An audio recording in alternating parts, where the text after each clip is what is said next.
and June. So the purpose of this vaccination, I think it's good to be clear. Number one, through this vaccination, we intend to avert the undesirable consequences of the pandemic.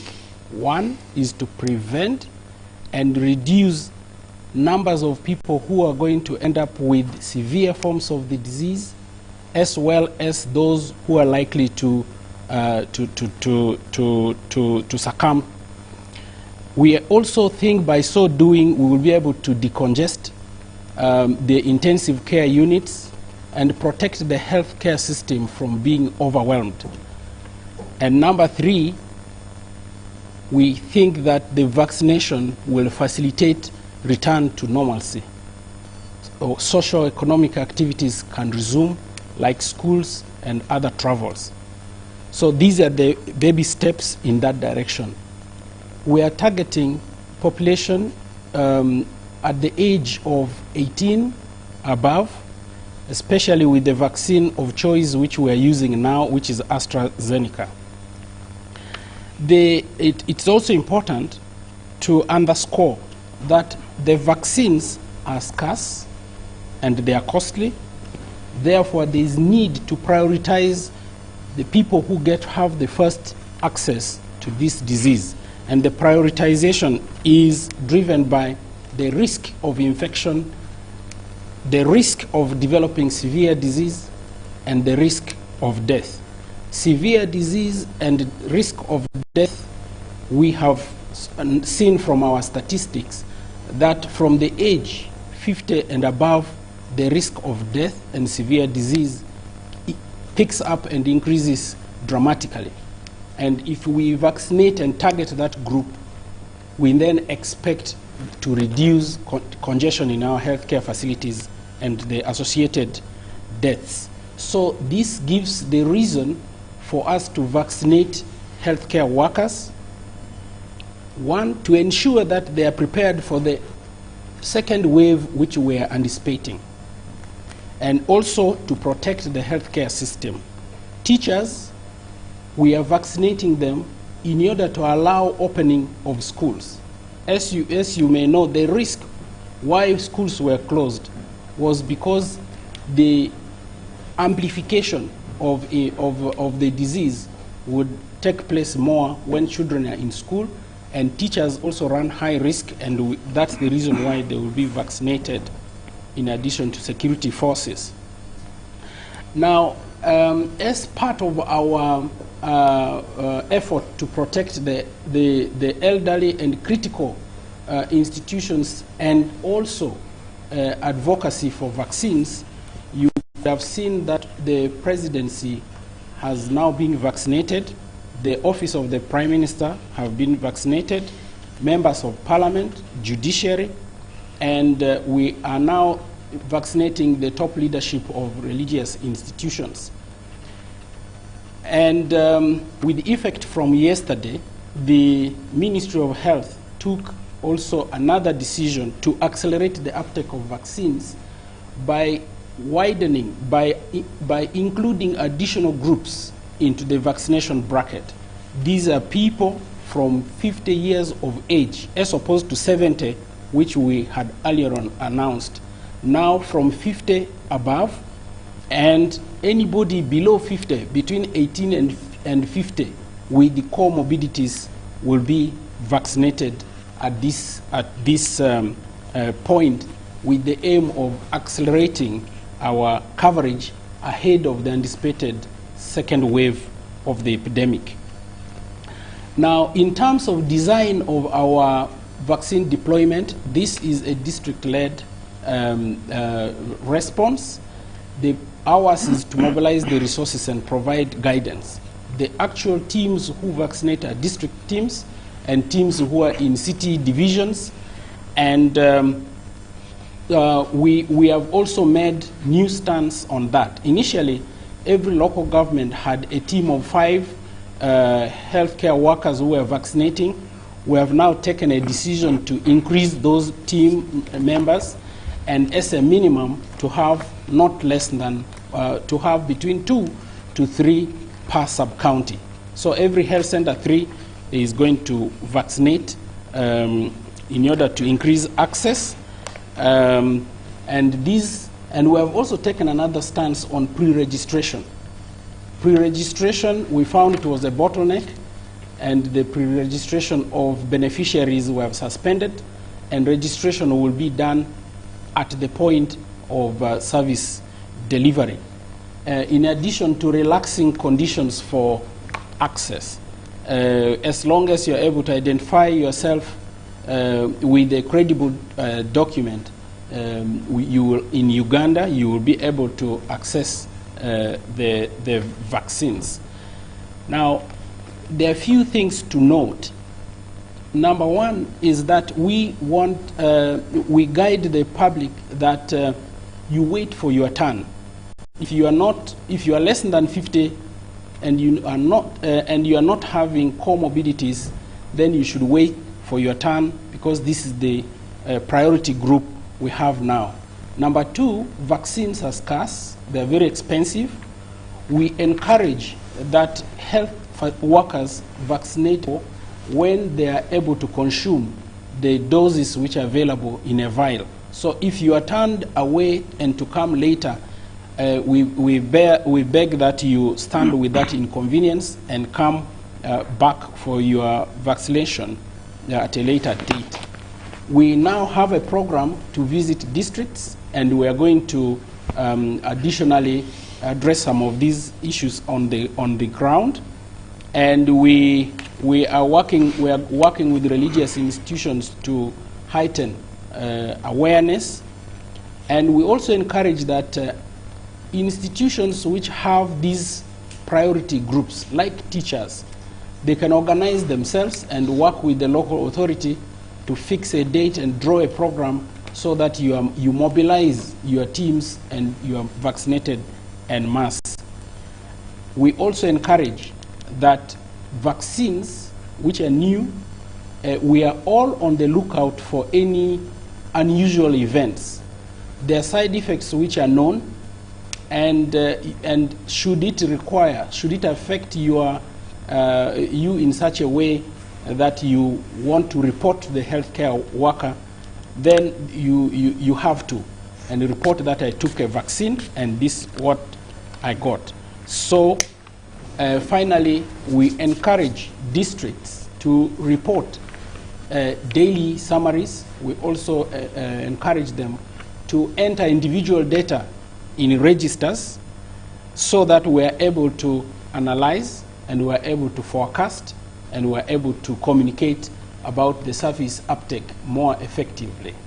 So thank you very much, Prof. Thank you very much, Alfred, for that update.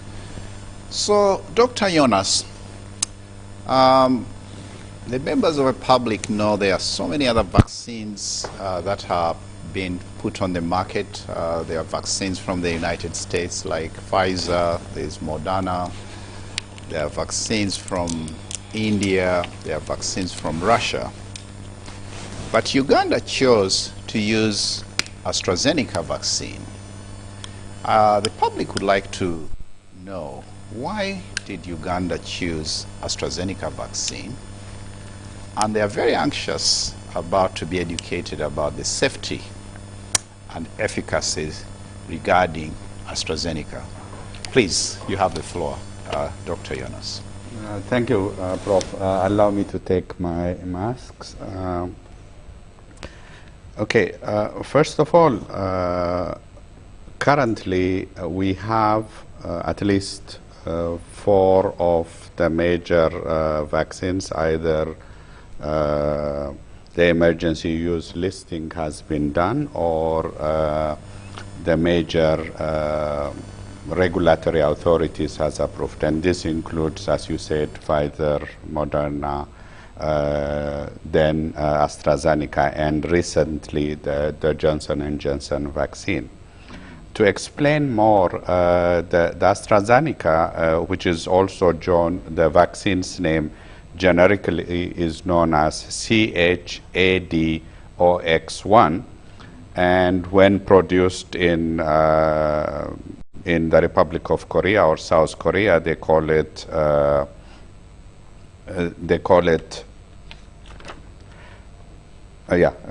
hold on. They called it in COVAX Shield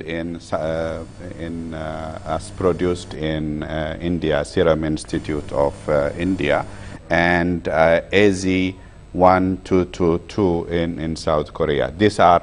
There are the same, and although there are more producers of Astrazeneca, the ones which is evaluated by WHO and was given emergency use listings are that from South Korea and Serum Institute of India.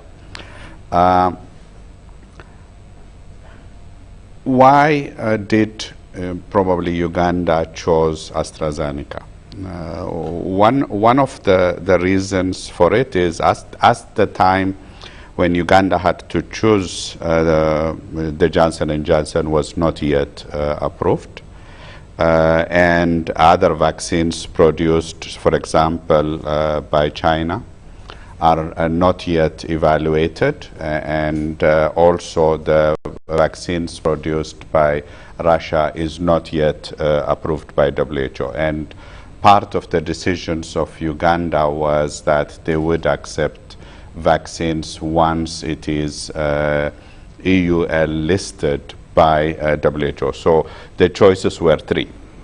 Then looking at the three vaccines, their nature and the logistics they require was different. While AstraZeneca can be stored in a normal fridge, the Moderna and Pfizer would require a special freezers, which go into -20 and -80 respectively. So it is, on one hand, it was a decision of how easy it would be to ensure that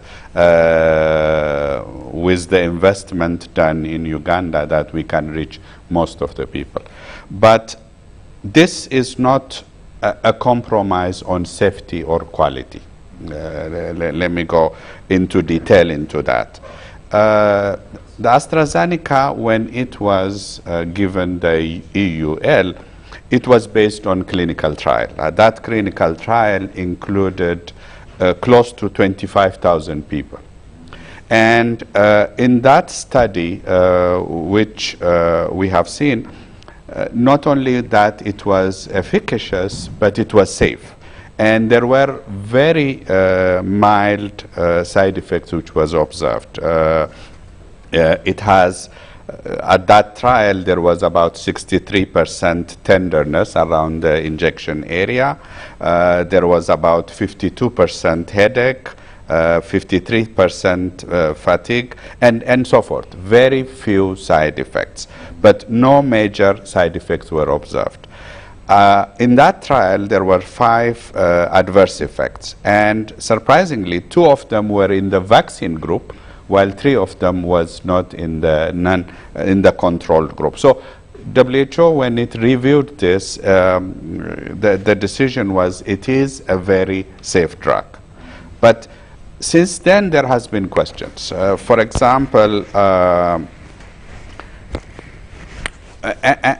for example, in Europe, when it was questioned whether it is safe for the elderly, or when whether it is safe for in relation to blood clotting. And when we see the evidence, by the time when this clot issue was raised, there were already 20 million doses of the AstraZeneca vaccine used in Europe, and about 27 million in India alone. And when we looked into that data, there was no significant increase in clotting, thromboembolism, or a decrease in the platelets, which is not known as cytopenia were not in the general population of Europe. So that made the conclusion for WHO to say the vaccine is safe to be used in all age groups. At the same time, there was the question, this was not only WHO, the Strategic Advisory Group on Immunization, which has made that conclusion, but the European Medicine Authority did the review of that data, and the conclusion was there wasn't a significant increase than otherwise. What we have to know is in any vaccine, there will be a very minimum serious side effects. But because of our attention is very much on this new vaccine, we tend to see those and see it as if it is new. But what we have seen is that the Astrazeneca does not have a very different behavior like other vaccines. And the other issue is efficiency. When the clinical trial was done and we reviewed the data, AstraZeneca was providing 63% protection of people, of non-symptomatic people or negative people going into symptoms. So, but we were seeing a far higher efficiency in terms of preventing severe disease and death. And that's very important. For people to get mild disease, it has achieved, at the time when we were giving it 4 weeks difference, it was giving us the efficiency of 63%. But since then, there has been additional studies looking into the interval of giving the vaccine. And when that interval of giving the vaccine was extended to 8 weeks, or to 12 weeks, we saw close to 85% efficacy in mild and non-symptomatic cases. But the most recent study in the US have shown that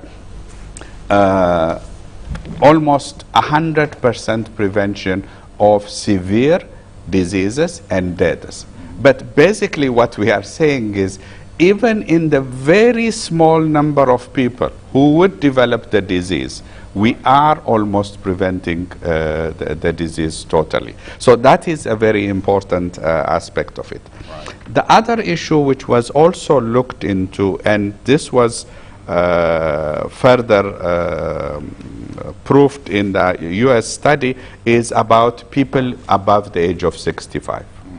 And in the US study, which is a larger study, the efficacy of the AstraZeneca on people above the age of 65 has reached 85%. Right. So this is another factor we have to look into. And let me come to some of the rumors which are going on in the social media, and which we hear about. Right. One is, for example, alcohol. Generally, people who are heavy drinkers or an addicts of alcohol have less immunity. The effectiveness of the vaccine on their immunity is slightly less than the normal people. And it's the same with AstraZeneca or other vaccines. So yes, it will not be as effective as those who doesn't drink with those who are excessively drinking, but it's not a contraindication. Right. People say it affects their libido and their sexual behavior, their potency. No, it doesn't. Right. It doesn't, and this has not been seen as one of the side effects or adverse effects in probably by now 100 million people who have received the vaccine. Okay. Pregnancy. some of the even new research are coming where it has been recorded the antibody developing in a newborn who have been vaccinated.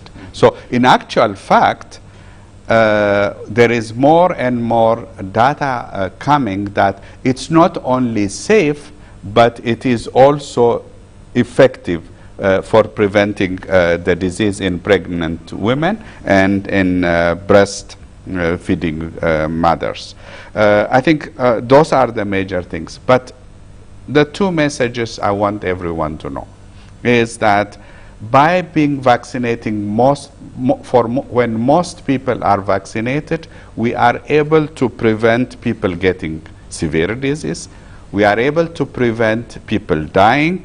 We are able to help the health systems so that it doesn't collapse and essential services are rendered, and that more than any other thing also, by preventing this, we prevent variants from coming up. And that is very important. Right. So the main message is COVID vaccine is safe.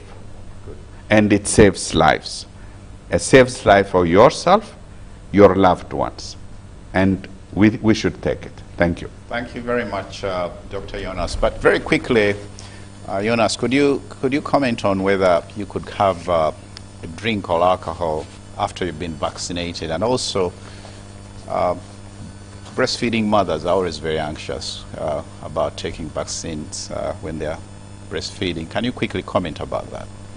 In both cases, people are safe. People can take, generally we don't advise, as a doctor I don't advise people to drink. Right. That will be a very, but as I said, it will not affect their immunity or their health in terms of alcohol, and pregnant mothers can get it, right. And mothers who are feeding their children can also continue breastfeeding. Great, thank you very much. Professor Roda, so Dr. Jonas has pointed out that these vaccines are very, very efficacious. They range from 60 to 95% in terms of preventing severe disease or death. And they have been held as one of the major preventive factors for really getting us out of this epidemic. And there has been a lot of excitement, at least in the scientific community and in the public, about these vaccines. So, can you tell us, Professor Wanyenze, why do we need to continue the standard operating procedures? Put on your mask, wash your hands, keep your distance, that we are using against COVID-19 in spite of this very efficacious vaccine availability? Thank you, moderator, and good morning, viewers, once again. Let me just take off my mask briefly, although I'm talking about keeping it on. So first of all, let me say that using the case of Uganda, it's been a whole year since we started doing this run around with COVID. Our lives are upside down. And all of us have been thinking, when can we stop wearing masks? When can we just have a normal life, when I can hug my loved one, and when I can do the normal things that we were doing before? And if you're feeling that way and you feel frustrated and tired, I can tell you that I feel the same as you.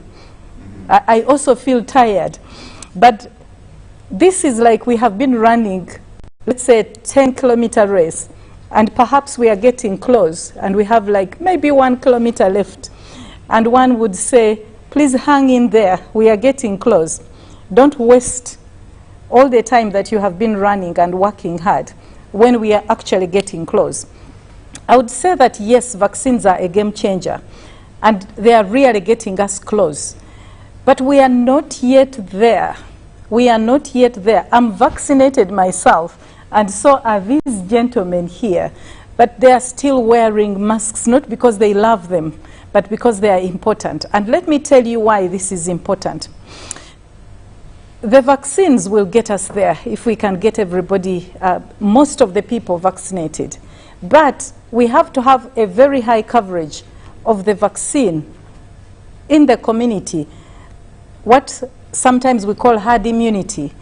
But we have to get a significantly high proportion of people vaccinated, that we get to a point where the chances of getting to a vulnerable person that can acquire disease are dramatically reduced. And this has to really be high.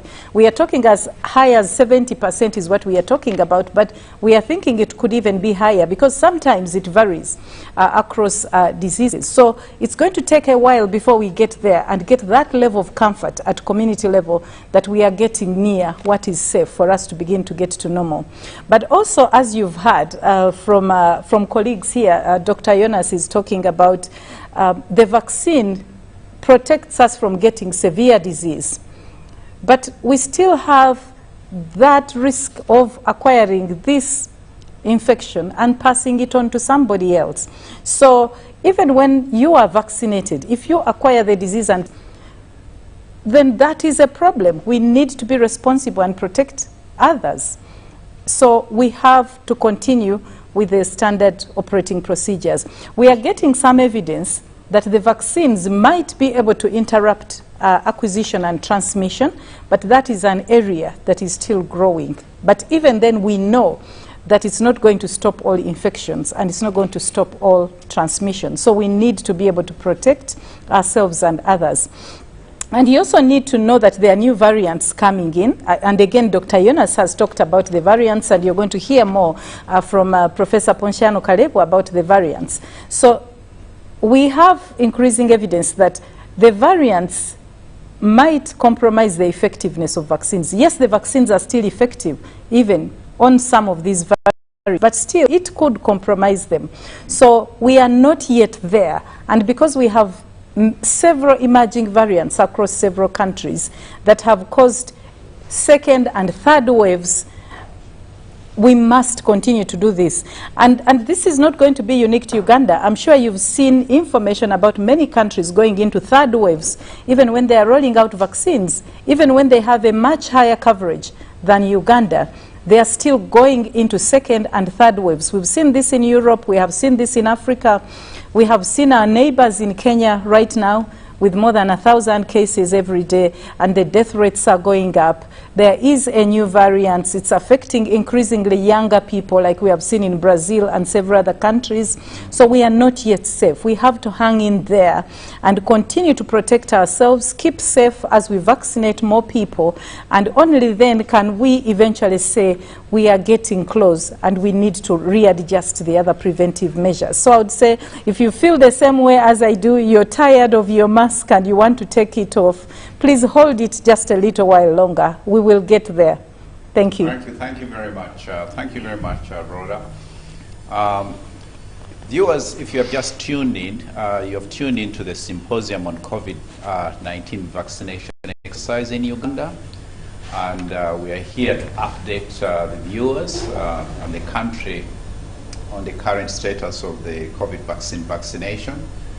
And we are trying to highlight on what was the basis for us to use Astrazeneca in Uganda, the safety and efficacy of Astrazeneca.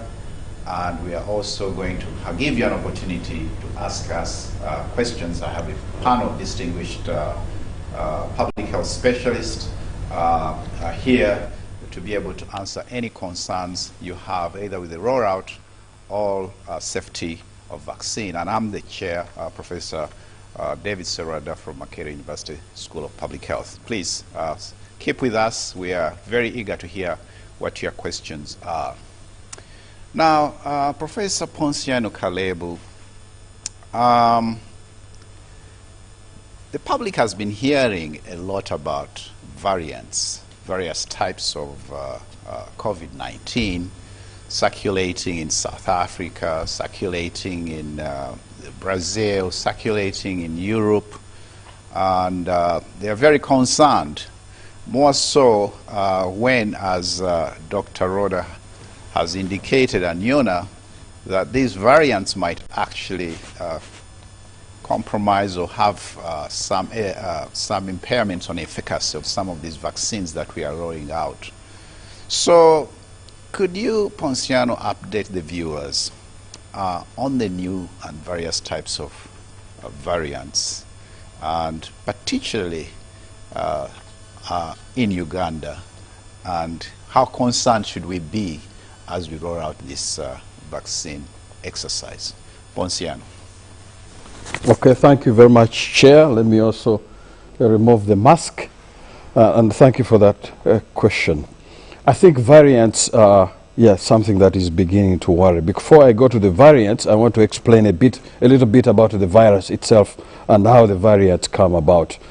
The COVID virus, or SARS-CoV-2, is a virus, and we call them RNA virus because they have genetic material. Some viruses have DNA materials, others have RNA, ribonucleic acid, and so that's how we divide these viruses. And the virus does infect our cells, our human cells, and starts dividing, multiplying, and then it creates additional viruses. In that process of multiplication and creating other viruses, there are mutations that occur. Errors are made when you are multiplying, copying, generating another RNA and proteins. Errors are made, some are corrected, others are not corrected. So as you multiply, they are what we call mutations, and they change in the composition of the virus. Eventually, even its protein composition. So that occurs. And viruses vary in the terms of they mutate. HIV is one of the extreme. It changes so much, mutates so much. Others are less. Influenza is another one that mutates a lot. The SARS-CoV-2 is slightly less than influenza, but we're realizing that it's also mutating. But when you have many mutations, like now the variants we're talking about, some have 9 mutations, 7 mutations, even up to 12 mutations. Then you start getting what we call the new variants. And the first variants that were recognized were in the UK, and we call them the UK variant. Then South Africa, the South African variant. Then in Brazil, another variant. And we are seeing, even here in Uganda, and I'll say a little bit more, we are seeing some newer variants that are coming on. So many times our biggest worry is what will this effect be, the variants, in terms of transmission, in terms of severity of disease, in terms of diagnosis, but also in terms of vaccine response. So far, the evidence is some of the variants, like the UK variant, is more transmissible, and now it is really spreading in the UK and in Europe. In Brazil, the Brazil variant is also very easily transmissible, and in South Africa. And the reason mostly is because the changes that we see in these variants are in the region we call the spike region. And that is the one the virus uses to attach to the cells. And these mutations that we have seen make the virus more efficient in attaching to the human cells and entry. And that leads to more transmissibility because it is easy to attach to the human receptors and enter into the cells. So one of the evidence is some of these variants are more transmissible. The UK one, the South African one, and Brazil, and they're taking over from the earlier variants. As far as severity of disease, that is where we don't have enough information that these variants are causing more severe disease. But more work is ongoing. For vaccine, at least the evidence we have is in South Africa, where studies first in the lab indicated that antibodies that neutralize this virus are less effective on the South African variant. But also in a small study in the trial, it was also found that those who are vaccinated with the Astrazeneca vaccine and those who received a placebo, those in the vaccine arm who got the vaccine and got the infection, they found that they had the variant. And that indicated that AstraZeneca was not as effective in preventing the infection with this variant, South African variant. And hence, That was the recommendation in South Africa, to halt on the use of Astrazeneca, and then now they have started using other vaccines like the Johnson vaccine. But other vaccines do work. The Moderna, slightly less, but they are effective, and the Pfizer, less, but they do work. The other variants, the UK variant, is still okay with this vaccine. Now, what's happening in Uganda? When the pandemic was recognized last year, my colleagues at Uganda Virus Research Institute, the MRC, UVRI and London School, especially in the lab, set up the facilities to track the viruses that we have. At the beginning, what we saw was that individuals in Uganda that were infected were mostly infected, had variants that were very similar to where they traveled from. You remember the earlier infections we saw were travelers. If you came from the UK, you had the B1. If you came from Middle East, you have the A. If you came from Asia, USA, you had the B1.1. So the viruses were very similar to where the individuals were coming from. And that was around May, April time, June. In around June, October, we had an in the northern Uganda, in Guru, and somewhere in, I think, in northern Uganda, we had a prison outbreak. And when my colleagues, the scientists, looked at these variants, they recognized a variant that had not been seen elsewhere, and they contacted, there's a group, an international group, that gives the new nomenclature, new numbers to these variants. So when they contacted them, after sequencing the whole virus, they said that, but we have not named this virus before, and it was called the A23. And in our literature, we see that the A23 has first been recognized in Uganda. And my colleague, Professor Matt Cotton, has done quite a lot of work in this, including being part of the people who are really working on these nomenclatures. So the A21, but later it was found in other places of Africa and also in Europe. It was first reported here, but it has been found elsewhere. The A23, it's part of the lineage A. Then later in October, we started seeing a dominance in Kampala of another variant called the A23.1. And in most of the samples at that time when they sequenced, out of 50, 49 were of this variant. Then we started thinking that this variant was increasing compared to all other variants. We started with the variants that were similar to where travelers came from. We had the A21, 23. It seems that A23 mutated to the A23.1 and became dominant. As we speak now, we have sequenced about 350 viruses, and still the A23.1 is the dominant one. Towards the end of the year and the beginning of this year, we saw again about 3 individuals who had the South African variant. Yeah, the South African variant was recognized in about 3 individuals at the beginning of the year, and then in February we also saw more of other individuals who had the addition who had the South African, and then the recent one, February, March, we have seen also the Nigerian strain. There's the Nigerian variant, which we have not talked about, which is again spreading. These are still in small numbers. In small numbers, the worrying variants. Yeah, the UK variant, at least for us, we have not reported it. South African variants, we have seen it, and it's not, but still in few numbers. And then the Nigerian variant, still in few numbers. So the major strains that we have, variants we have now, we think, are still okay with the Astrazeneca. But we need to do more studies. And these are the studies that are being planned to see how the A23.1, how it behaves in terms of transmission, in terms of disease, and in terms of the vaccine. And we are working now with the colleagues from WHO, from the Ministry of Health, CDC, and other partners to put together a very good protocol that will do surveillance, very good surveillance. We are concentrating a lot at the borders in Kampala, where we are likely to have people coming in. So we shall continue looking at that. So that's the summary of where we are.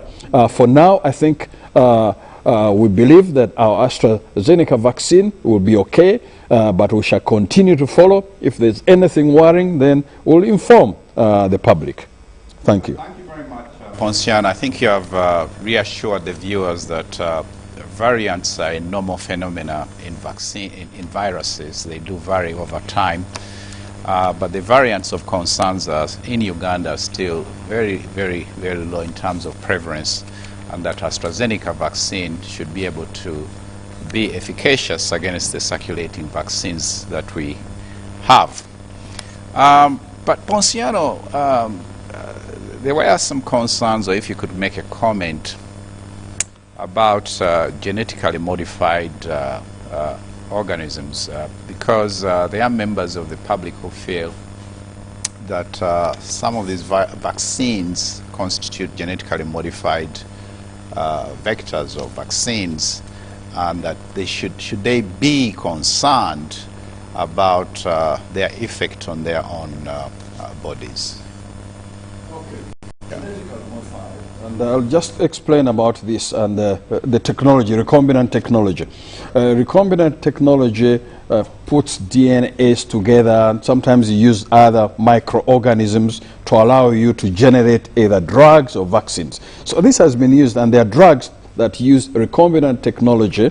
You insert your gene of interest into another microorganism, and you produce the antibody, the drug or the vaccine. So this is new. It's not new technology. We have used it for a long time.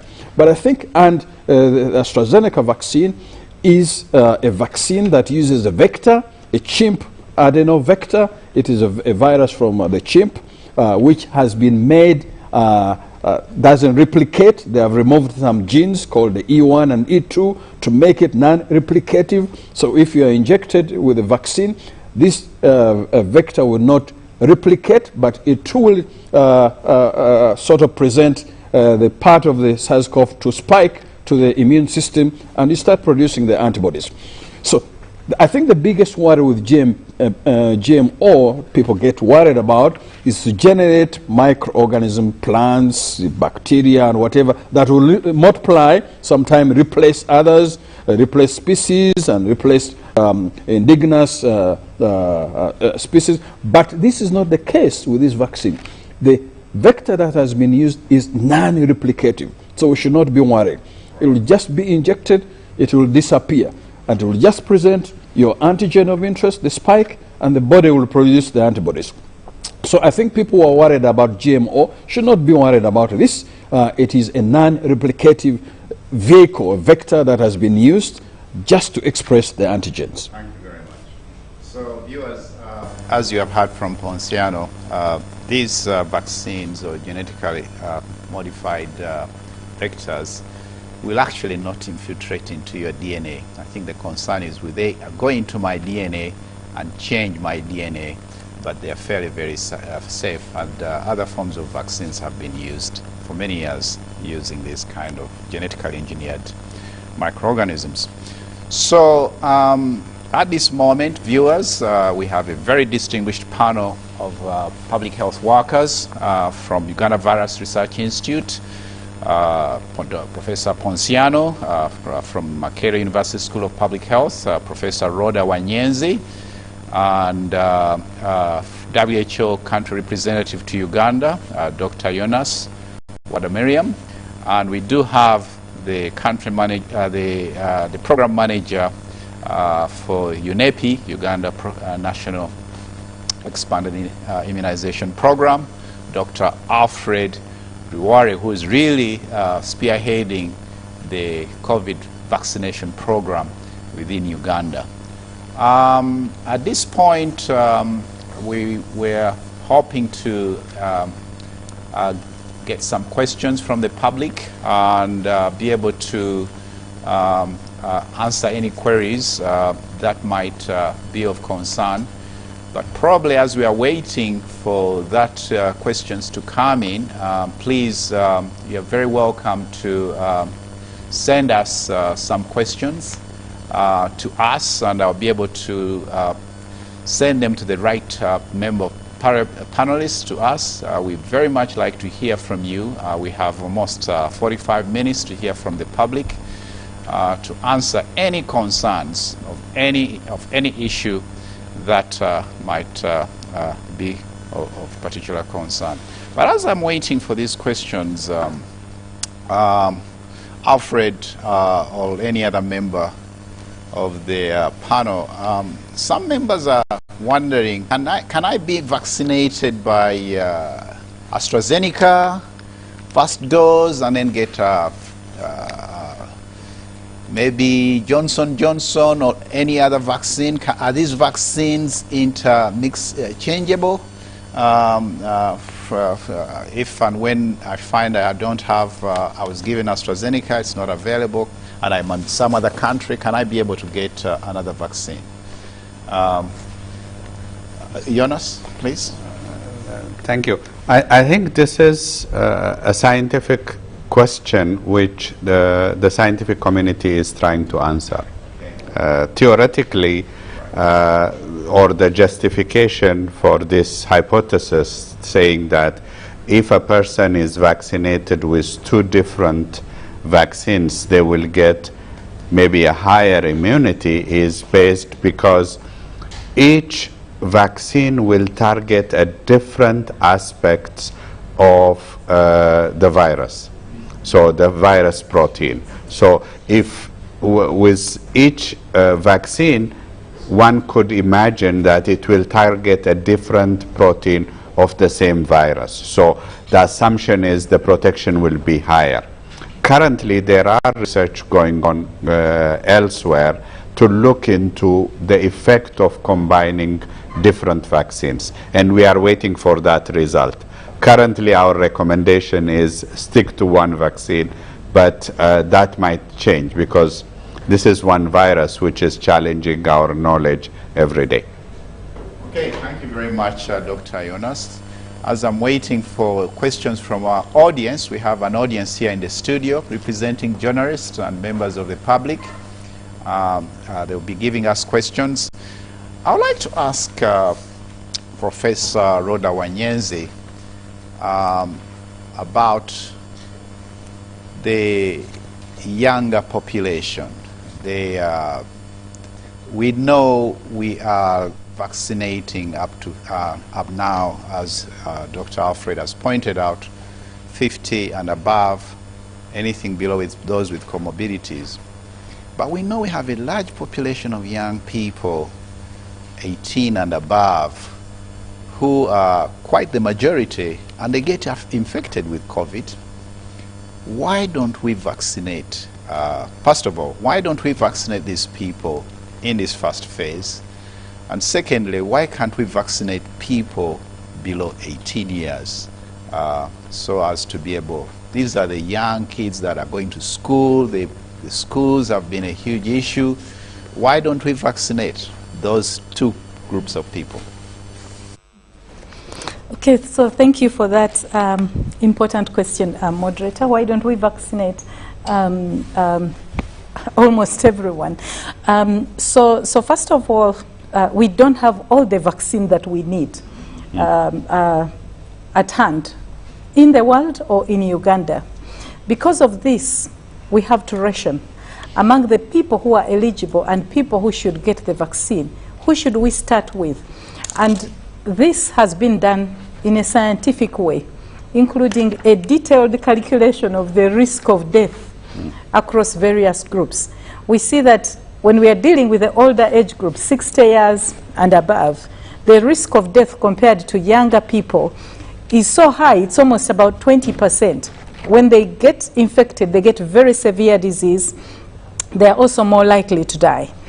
And this risk is lower when we get to about 50 years and above, but still it's substantially high, almost 6 times compared to the younger people. So if you're looking at stopping severe disease and death, we want to start with people who are more likely to die, who are more likely to get disease. So this is how the prioritization has been done, to be fair to be equitable, let's go for those people that are more likely to get severe disease and die. There are also people who are more likely to get the disease by nature of their work, like our health workers, and we have indeed lost several of these. So we need to prioritize them so that we don't continue to lose them. So that kind of prioritization has happened because of the limited supplies that we have at hand. Otherwise, if we had more vaccine, then we would begin to go downwards where there is lower risk of severe disease and death. Now, there is also the question of the younger people who are not yet being targeted. Our younger people, 16 years and below, and rather 18 and even lower. That's not necessarily a question of will the vaccine harm them at this time, will it be effective, but the trials did not include a sufficient number of these people to give us the evidence that it's going to give us exactly the same results in terms of effectiveness, but also it's going to be safe. And right now there are several trials already going on with the younger people, and they are progressing well so far. So we are optimistic that soon we shall have the evidence and perhaps be able to go to those younger age groups with the confidence that it's safe and that it's going to be effective. We have no reason to think it won't be effective anyway, but it's good to still do a sufficient number of trials to be able to do that. But even when we get those results, the issue of the quantities will still be at play, because going for the much younger people with the lower risk of severe disease when we still have the older people is perhaps not the best decision for us to make at this point. So we are weighing against the evidence, but also against the supplies that we have. And this is changing very quickly. We will perhaps have new evidence and make adjustments as we go along. Thank you very much, Rhoda. Members, can you come and ask your question maybe on the microphone here, please? State your name and your affiliation, and then be very brief.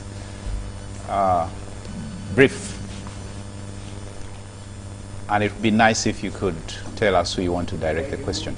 Please. Good afternoon, everybody, or good morning. Good afternoon. I've just been here. My question, my name is Pati Afkarikona, and right now I'm shooting a documentary called Battling COVID-19, Uganda's Frontline. Right. I was requested by UBC to do that, and I've done it in 2 episodes. In fact, all these guys are in it as I'm talking. But my question, I've been going from immunization center to immunization center.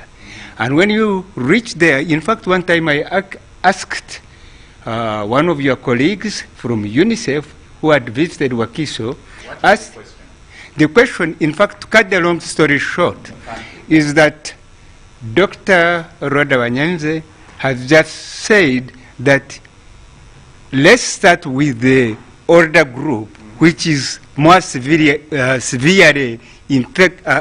affected than the younger group, who apparently have not even, research has not catered for them, those ones below 16 downwards.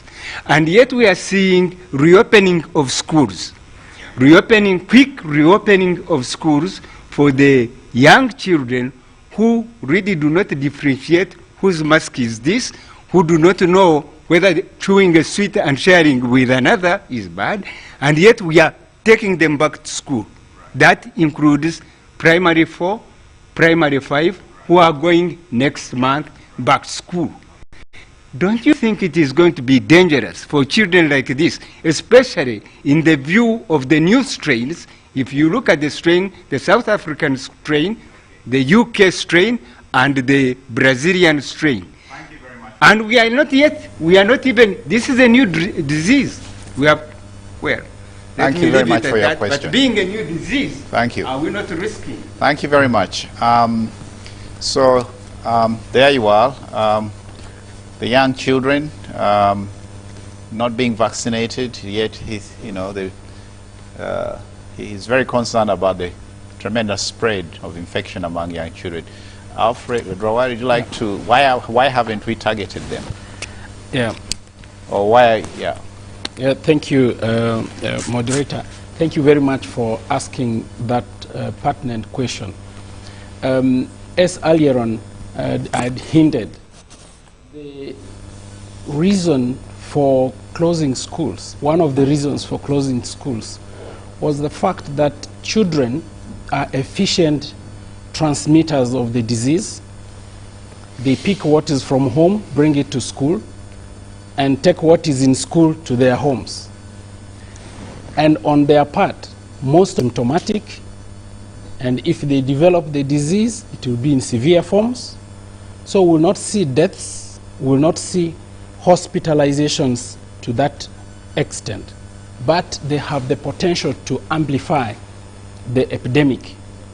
Now, the reason why they were closed was to cut that effect on the epidemic.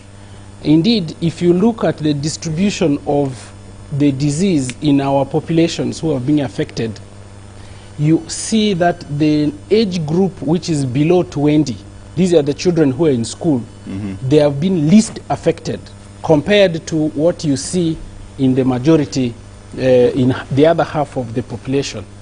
So the aim of vaccination is to protect the older people who are at home and the teachers, so that even if the children are transmitting the disease, it will not result into death. So if the children are moving from school, they go home, they see their older parents, their grandparents, they will infect them, and there we will see the deaths, we will see the severe forms of disease. But our assumption is that by opening up vaccination and protecting these older groups, both teachers and parents, the transmission of the disease will continue in the population of the school children without creating the effect of congesting healthcare facilities, people having severe forms of disease, and death. So that is what fed into our prioritization. It's a way to mitigate the risk of getting the epidemic out of hand. And that's what informed the decision to open. Thank you. Jonas, you would like to add? Yeah. If I may add, the reason why we are not using vaccine for children is because we don't have the research data yet. So that would expand. The more we know about the vaccines, it is likely that the vaccination could go into lower age groups. So I think that's part of why we are not even trying. But that science might change soon. Right. And actually there are trials, there current are clinical trials actually ongoing now, particularly in UK, really to look at efficacy of vaccines in the under 18. So until we have that data, we cannot be able to make any recommendation. My question is, are we not opening up so quickly for young children? And we... You want to wait until the result? Yeah. Well, Dr. Alfred did point out that with the data we have, even if there is transmission among these young people, they actually are not exhibiting any severe disease. It's a bit like a flu. Young kids, whenever they go into schools, they always come up with flu all the time. But when this flu gets to an older person, it really affects him very, very severely compared to young kids. So the young kids can continue to have their flu as long as at this point in time we actually do not see any severe consequence as a result of having this infection. I think the benefit of actually young kids being in school at this point in time for the data we have outweigh having outweigh just having a mild infection at this point. So it's very important that our kids go to school for their both intellectual growth and well-being. Okay, any other? Yes, you have the floor. Be them, institution, and be very brief. Thank you. My name is Walter Mwesije from NTV. Okay. A couple of questions from the public and myself. We want to know, the public feels there are some inconsistencies in information flow. First, the age group was 50, then 70, you know, that kind of inconsistency. What explains that? All right. And what is the update on the vaccine that is being developed by Uganda? The president talked about it over the weekend. Okay. Relatedly, what is the performance of the treatment drug that he launched 2 months ago? Our numbers declined and are still low, both in hospital and the daily confirmed cases. What explains this, even when we still have no figures from TZ that used to be a big contributor to our statistics? And to Dr. Driwali specifically, how much have we spent on the vaccination so far? And some foreigners have been seen being vaccinated in our health facilities. Do we have enough jabs? And finally, Professor Kalebu from the public, you said Astrazeneca is not very effective on the SA strain or South Africa strain. Should we worry as Ugandans? Thank you. Thank you. Those are a lot of questions. But I think the first one should go to Alfred. Have you got them? How much and have we spent? And yeah. So, thank you, Walter, for those questions. About the targeting, it's not inconsistent. It is reprioritization. Because we have set groups to be vaccinated at a time, and once we see that there is a change in another factor, we revisit the criterion and communicate. Initially, we had thought that we would vaccinate teachers and healthcare workers and preserve half of the doses to be given as a second dose, which means the target was 450,000 people. But with the additional information and other considerations on pipeline stocks which are going to arrive, a decision was taken that let's deploy all the 964 as first dose. So therefore it means we had to include additional target groups who were not our initial priority into the vaccination list. That's why you now, beyond the healthcare workers and teachers, we have now gone to include people who are 50 years above and people with comorbidities. And that adjustment is done because more stocks have become available. And also we are cognizant that as a new intervention, the takeoff takes time. And to ensure that we use these vaccines in a record time, we have expanded it so that we vaccinate simultaneously all those groups. So we are very clear on the path we have taken in expanding and rolling out the vaccines.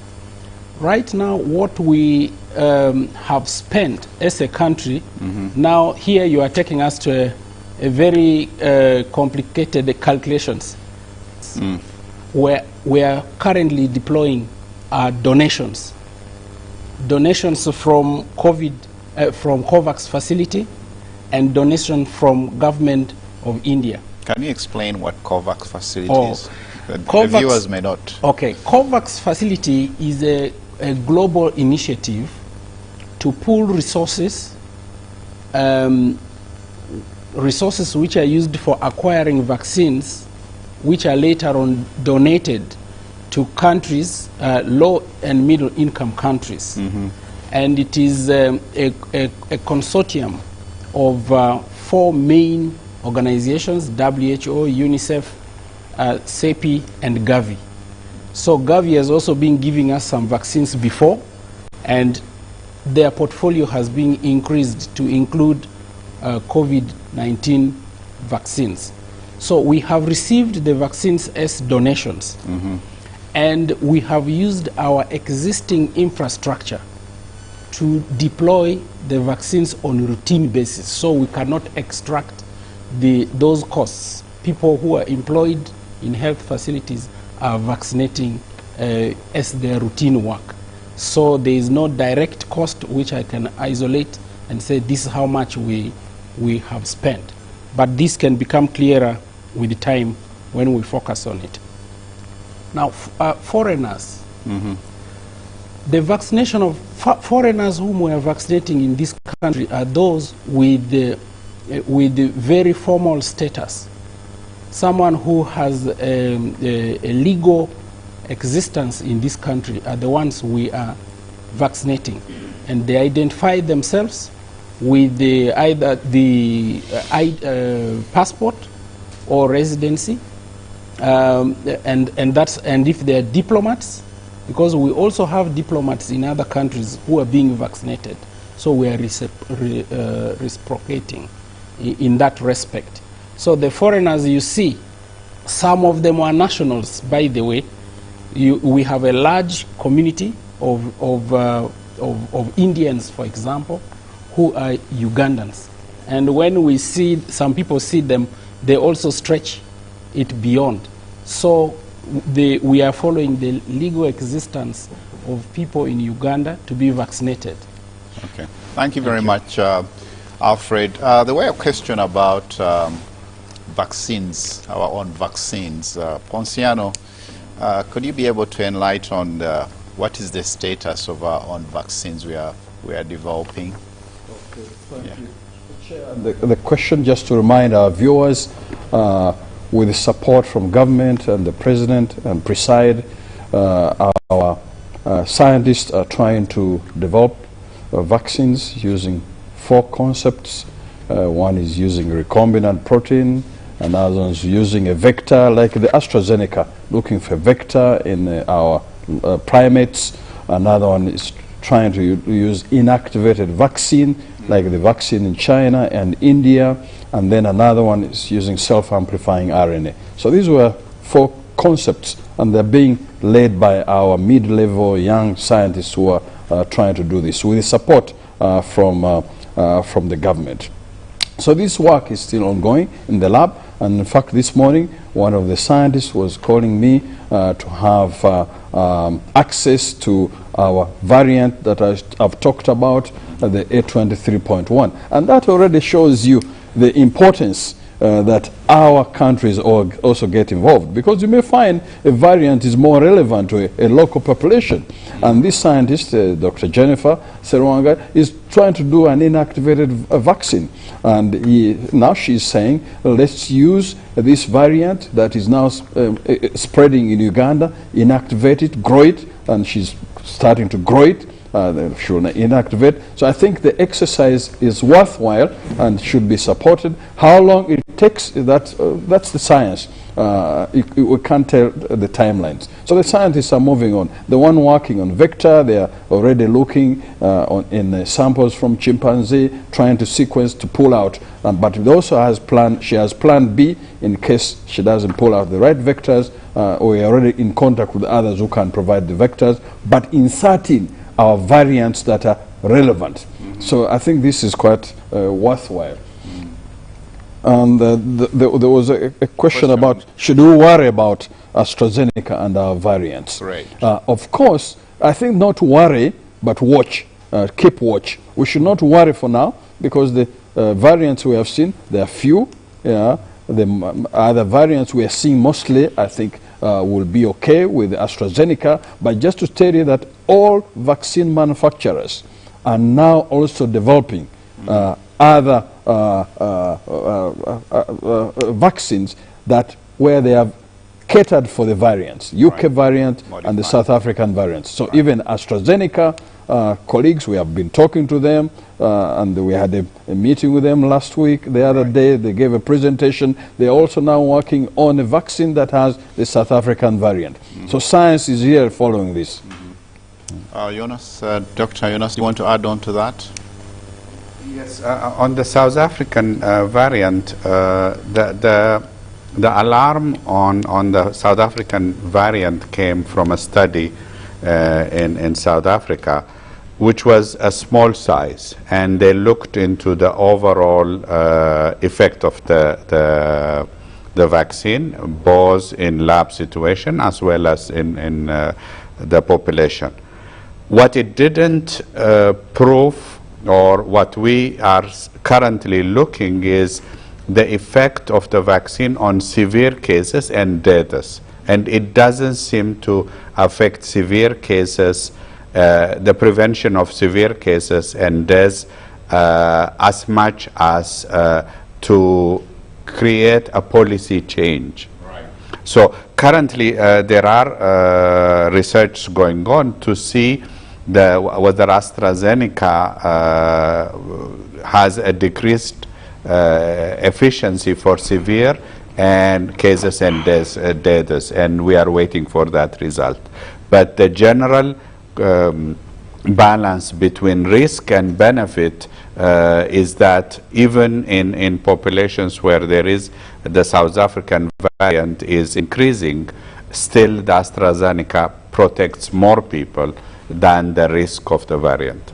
Right. Lastly, Professor Rhoda Onyenzi, the previous questionnaire wanted an update on, I'll be with you in a minute, on the current treatment, the local treatment update on the various therapies that Ugandan researchers have been.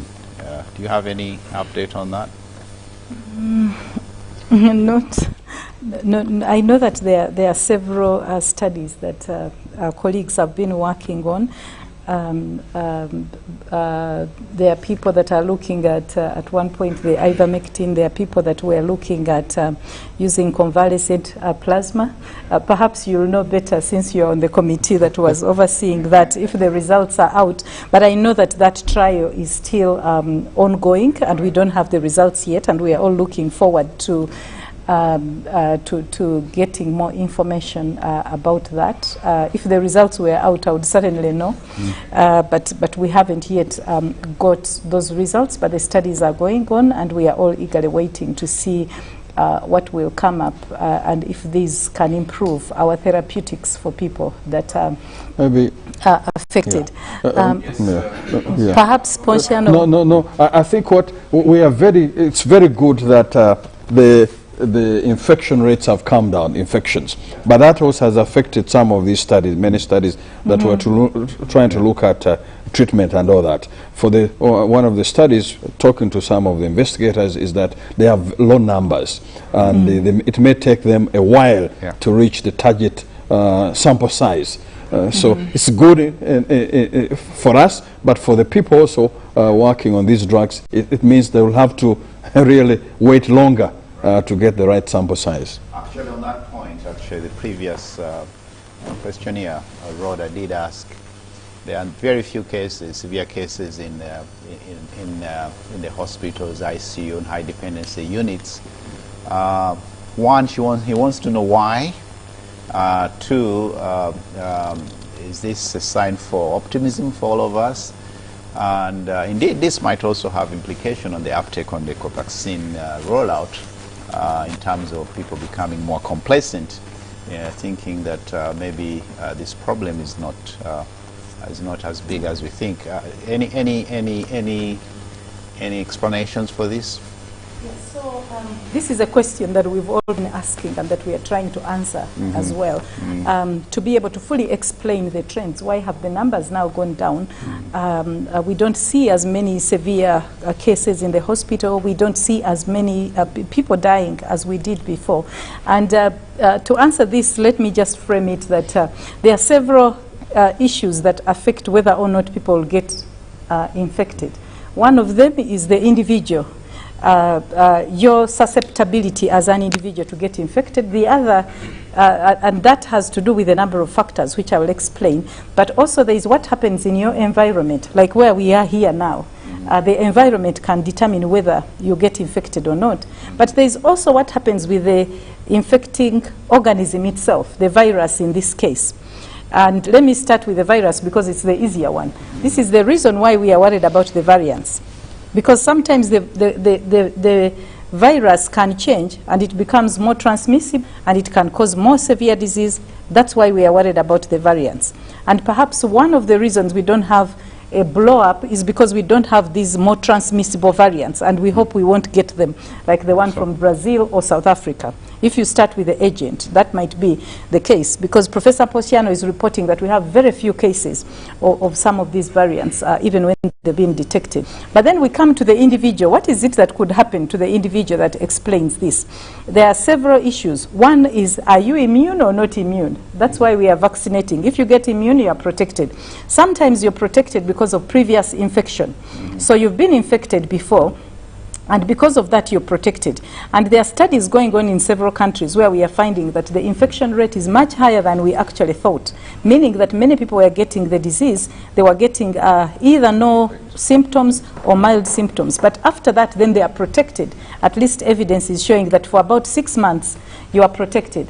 And we've just seen, for example, in Nigeria, a survey which showed that it could have been as high as 25%, but then we were reporting fewer cases, meaning that that in itself might be a factor. But we are better off doing it with vaccines, because it's a sure way and it can take us to a much higher percentage of that coverage. Some people call it herd immunity, but we are not yet there with herd immunity for the surveys in any country.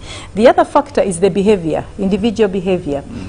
The masks that we are wearing, the hand hygiene and washing our hands, and keeping ourselves, clean, so that we are not touching our eyes and mouth with dirty hands.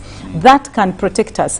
There is a survey we did sometime last year, towards the end of last year, and we found that over 90% of the people were reporting washing their hands at least 6 times a day. That's much higher than we ever saw in the demographic health survey for Uganda. So the effect of that much hand washing, even when we might not be distancing as much, is really big. And we've seen this effect when we do actually epidemiological models, that when we have a lot of this hand hygiene, touching our hands, so we don't know where it is right now, and there are several studies ongoing to see where we are at. Then we also did, in the same survey, we found that about 30% of Ugandans reported that they were wearing masks all the time when they went out. Previously, there was no one wearing masks in Uganda. So even that shift from 0 to 30% in itself can interrupt transmission. It's not necessarily the biggest shift that we want to see, but that in itself can interrupt transmission. So right now there is a survey going on in Uganda that's combining behavior as well as the sero, tests, laboratory tests, to see what proportion of people in Uganda might be already infected, what is their behavior, so that then we can tie it together to see, is it our behavior combined with a bit of previous transmission? Is it issues in the environment? People are meeting more in open air, better ventilation, they are distancing more. So that study will help us explain this, because we've seen that a combination of all those factors in epidemiological models can actually explain some of these trends that we are seeing.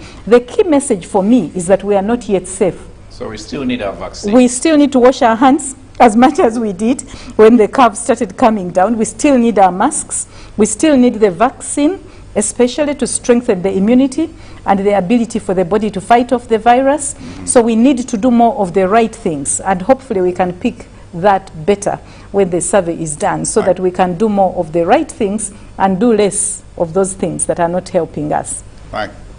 Thank you very much, Professor Wanyenzi.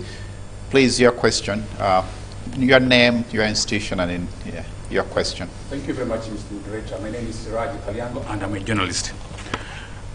It's on the vaccination going on in Uganda. Right. I'm getting different reports concerning the type of the vaccine used in Uganda. In Europe, we hear that some countries have stopped this exercise of using the type we are using in Uganda. At the same time, United Nations says it's okay, but other countries in Europe are still not using it. So which is which? That's the clarity I need to get from you. Thank you very much. That's a very important question.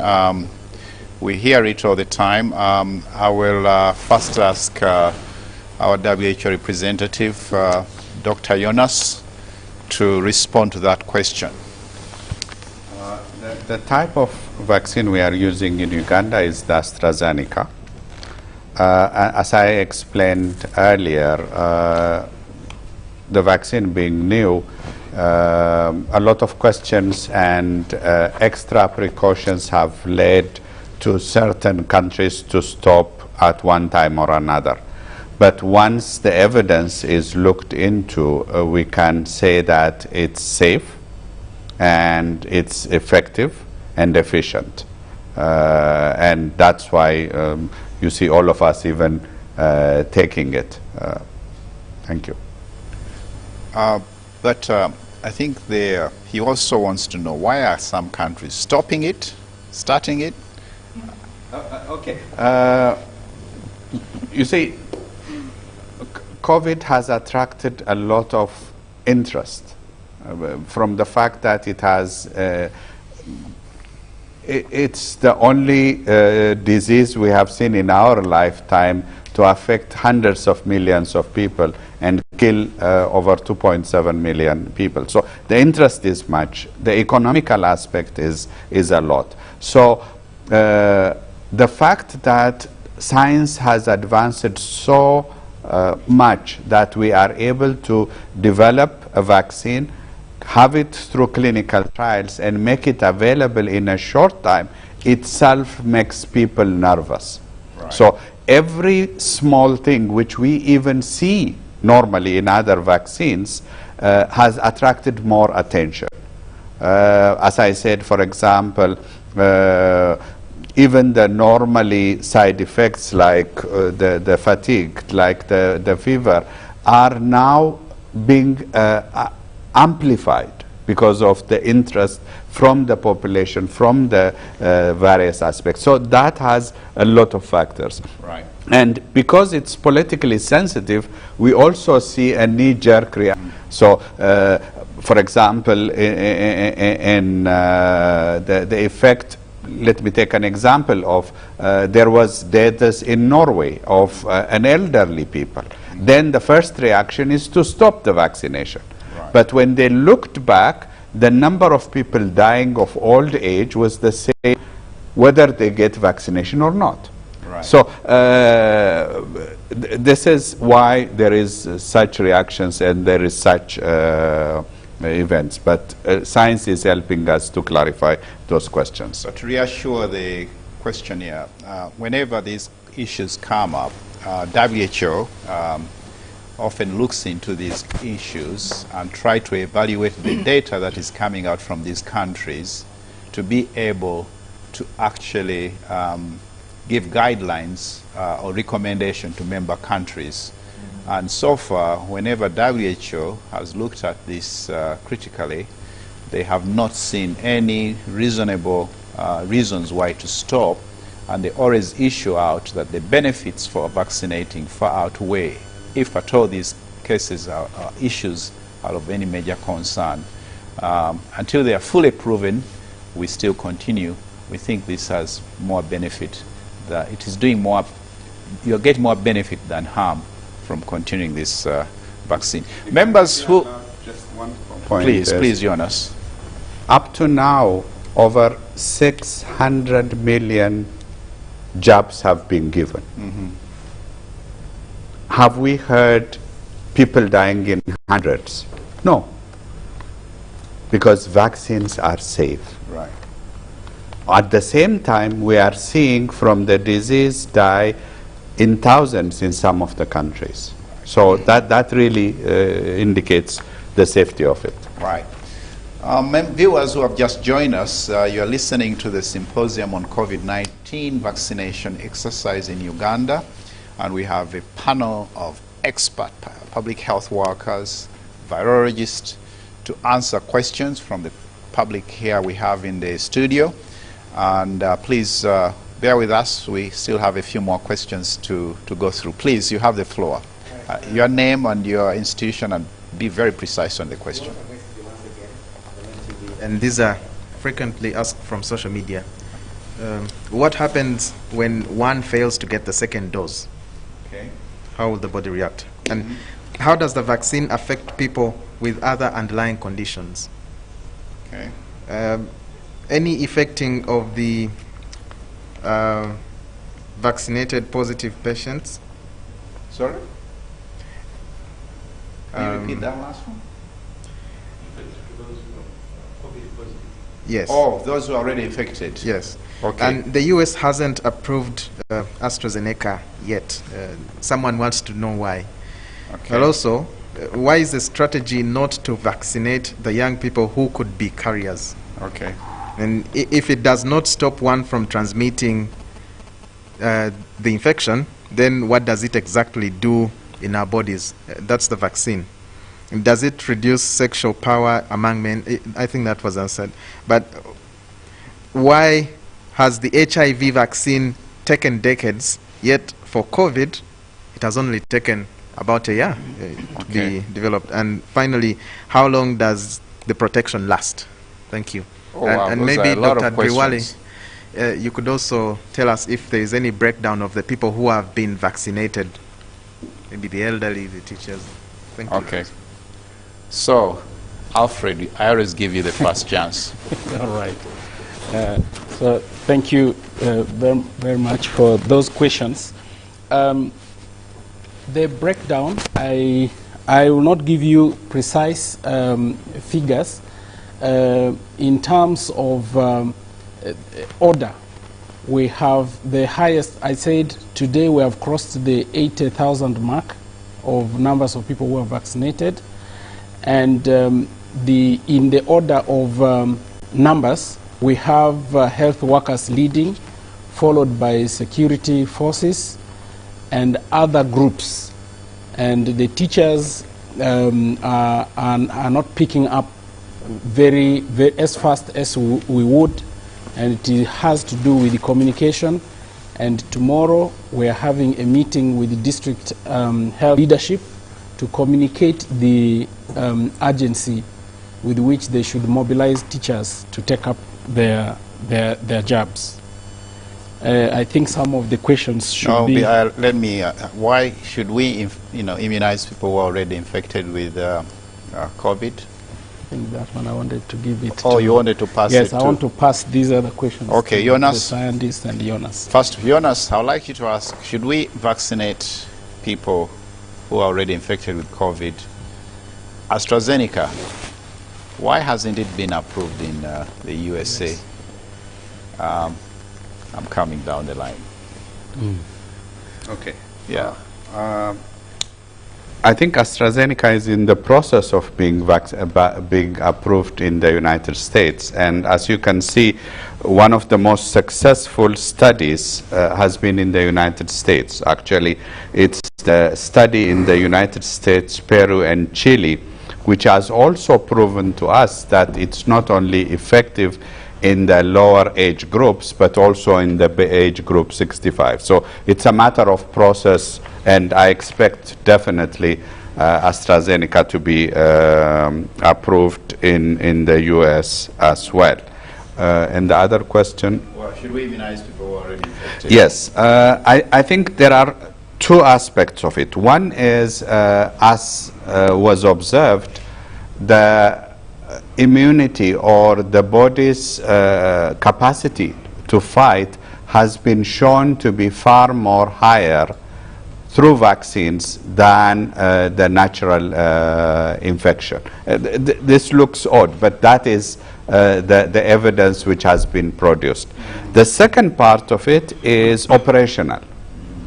Because we have quite probably 80% of the people who have been infected by COVID don't have symptoms.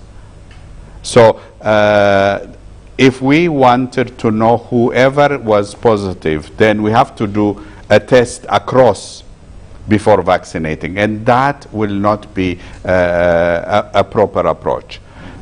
Thirdly, we are also ensuring that we have the same level of protection from in the population. So that's why we recommend people who have even been infected to be given the vaccine. Right. But they could delay their vaccination for 6 months because they have protection from the infection. They should not be a priority, but they should be vaccinated. Okay. Rhoda, how long does the protection last? What about people with underlying conditions? If you are vaccinated, how long should it, how long does it take? So there is a lot of research still going on establishing the duration, but emerging findings show that perhaps it would be about 6 months or so, but still there is more research going on to see, because the protection comes from different mechanisms. It can come from the cells, it can come from the antibodies. So there are several studies that are going on to see how much longer beyond the 6 months people might be protected. And this is partly the reason that we feel that you can actually delay the vaccine, the second dose, because we are also seeing that you can have very good protection for people to the extent that if we are getting about 2/3 of what we would expect with one dose, instead of going to give the same person twice, we might as well spread and have many more people protected with the first dose as we try to get in more vaccine and then give the second dose. Right. And that even if you delay it beyond, I know that you've seen 8 to 12 weeks, that if we took it to those 3 months or slightly above, you'll still get a very good immune response, the booster that you will get from the second vaccine. So this is the reason why Uganda has taken that decision, because we are learning from other countries like the UK, where this started, where UK prioritized to give just one dose as opposed to giving 2 doses to the first groups of people. And we are seeing a very good effect with a drop in new infections and deaths. And because of that, WHO has also issued some guidance where countries that are now beginning to roll out the vaccine can learn from that experience so that we can do better. So Uganda is doing just that because of that reason. Rhoda, this is a good segue to the question he had. What if you just get one dose? He asked, from your explanation, he said, what if I just get one dose? Will that do? So the second dose gives you a boost, so that you can step up your immunity in addition to the first one. So it's important that you eventually get it. But still, if you got one, you still get really good protection for quite some time. And until we have evidence using the one of the natural infection, we would say you have really good protection for 6 months, even as we study if it can be longer. So it's really good, the first one. But the second one better when you give yourself a boost so that you can mount your immunity higher and also for a longer time. So you miss that protection if you get only one and you don't get the second one. Thank you very much, Rhoda. We are really coming towards the end of this program. Professor Kalebu, in just 30 seconds, it took us years to get HIV, or even we don't even have a very good efficacious HIV vaccine. So the gentleman in the audience wants to know, why has it been so short for COVID vaccine? Is there something we are missing here? So quickly, before we conclude. HIV virus and disease is different from COVID. One example I always give, is that for many people developing vaccines want to see what nature does best, what God has done, and to mimic what God has done. For COVID or SARS-CoV-2, when people get infected, the majority of people recover. Even some are symptomatic. And what does it is the immune system. So the immune system is good, can really protect you from severe disease, from death, in the majority of people. But for HIV, even nature is failing. When you get HIV infection, many people will just go down with AIDS. The immune system will not manage. So the immune system is different. Also the virus is different. We talked about mutation. HIV changes so much compared to COVID. Mutates so much. But what is good for us who are working in vaccines, that the ideas, the concepts, the approaches that were being used for HIV, although don't have a vaccine, are the ones that have worked for COVID. COVID has moved very fast in terms of vaccines and others because of the investments in HIV research, TB research, malaria research, and all that. That is what has been used for COVID. So the science, it indicates to us the science is good, right, but the virus and the disease is complicated. Thank you very much, viewers. We are coming to the end of this program. Thank you very much for listening to us.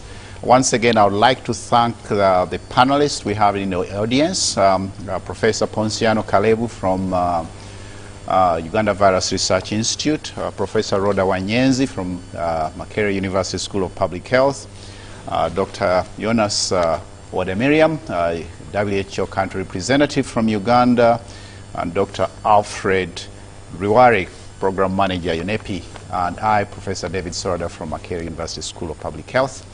Please thank the panelists, and we really appreciate your time and engagement, the audience, into asking very interesting and very stimulating questions. Thank you very much, and please, all eligible members of Uganda or citizens, please go and vaccinate yourself. It prevents, saves life. Thank you very much.